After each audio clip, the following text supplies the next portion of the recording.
बोलते हैं। हाँ। राष्ट्रपिता महात्मा गांधी को बोलते हैं। बोलते हैं। गाय को गौ माता बोलते हैं। बोलते हैं। कसार क्या हुआ आपका? चलिए आपका 5 सवाल पूरा हो गया। मजबूरी में कभी कभी गधा को क्या कहना पड़ता है? बाप कहना पड़ता है। पिताजी नहीं हुआ, छोटे नहीं हुआ। अपना प्रोग्राम करो चुप, हम चलते हैं। ठीक है ठीक है ठीक है ठीक है, जा सकते हैं। ठीक है, जाइए। रोलो इनका के नहीं खिल बिन जाना तो यहाँ के बजारा बहरिया के रहे वाला इनका के गांव के नाम बजारा बहरिया। यहाँ के नाम लाल मोहम्मद आजाद हवे। कोनो काम से चल गए इनके द्वार में देखनी 5-6 गो लड़के खेल तरले सब, तो हमरा बुझल के सब लड़के इनके रहूंगे सब।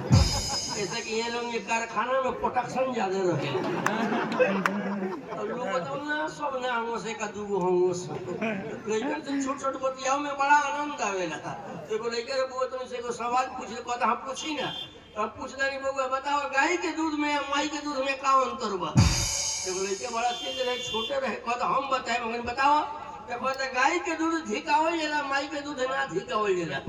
हमने लड़का सही है कहता, तेरे बोल लेके कहता हम बताओ, बताओ तुम बताओ। तो कहता कि माई के दूध में गाय के दूध में चीनी मिलावल जाला, माई के दूध में चीनी ना मिलावल जाला। हम तो नहीं लड़का सही है कहता, तेरे गोरी लड़के कहता सट दे हो ये क्या थी कि गाय के दूध बसिया होखेला, माई के दूध बसिया ना होखेला। हम तो नहीं लड़के सही है कहता, तेरे इनकर लड़के चला होता छोटे रहे। वो कहता हम बताए, हमने बताओ।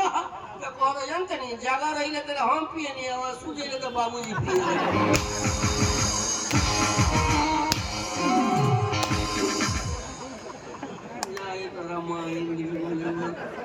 आखिर लड़कों को वो देख लो